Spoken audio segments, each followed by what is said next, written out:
ഇന്ന് കേരളം നേരിടുന്ന ഏറ്റവും വലിയ ചാലഞ്ച്, ഏറ്റവും വലിയ വെല്ലുവിളി മയക്കുമരുന്നിൻ്റെ വ്യാപനമാണ്. നമ്മുടെ സംസ്ഥാനം ഒരുപാട് സവിശേഷതകൾ നിറഞ്ഞതാണ്.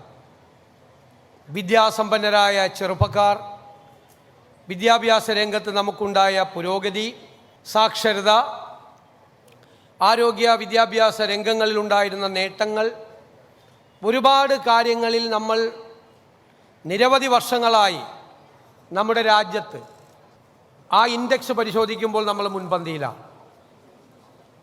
ഇന്ന് പക്ഷേ മയക്കുമരുന്ന് വ്യാപനം ഏറ്റവും കൂടുതലുള്ള സംസ്ഥാനങ്ങളിൽ ഒന്നായി കേരളം മാറിയിരിക്കുന്നു എന്നത് ഏറ്റവും ദൗർഭാഗ്യകരമായൊരു സ്ഥിതിവിശേഷമാണ്.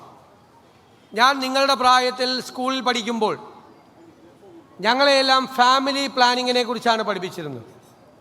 അന്ന് പറയും ജനസംഖ്യ നിയന്ത്രിക്കണം, ജനസംഖ്യ ഒരുപാടായാൽ വലിയ പ്രശ്നമാവും, 200 കോടിയും 300 കോടിയും ഇന്ത്യയിലെ ജനസംഖ്യ ആവും എന്നെല്ലാം പഠിച്ചു വളർന്നവരാണ് ഞങ്ങളെല്ലാം. പക്ഷെ ഞാൻ വലുതായപ്പോൾ ഇപ്പോൾ കേൾക്കുന്ന വാക്ക് ജനസംഖ്യ നിയന്ത്രണം എന്നല്ല, പകരം കേൾക്കുന്ന മനോഹരമായൊരു വാക്ക് ഡെമോഗ്രാഫിക് ഡിവിഡൻഡ് എന്നാണ്. ഡെമോഗ്രഫി എന്ന് പറഞ്ഞാൽ ജനസംഖ്യ. ആ ജനസംഖ്യ നമ്മുടെ സ്റ്റേറ്റിന്, നമ്മുടെ രാജ്യത്തിന് നൽകുന്ന ഡിവിഡൻഡാണ്. ആരാണ് demographic dividend? ചെറുപ്പക്കാരാണ്.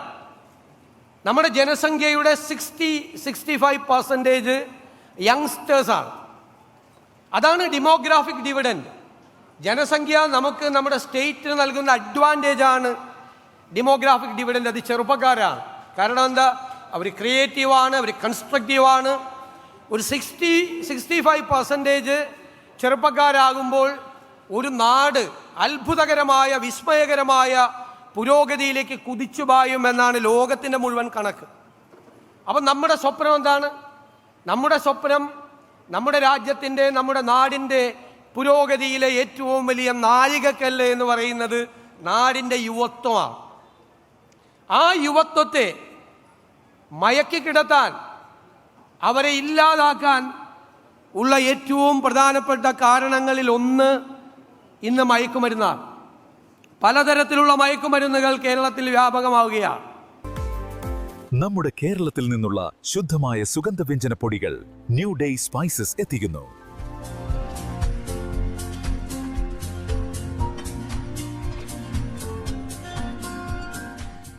New day spices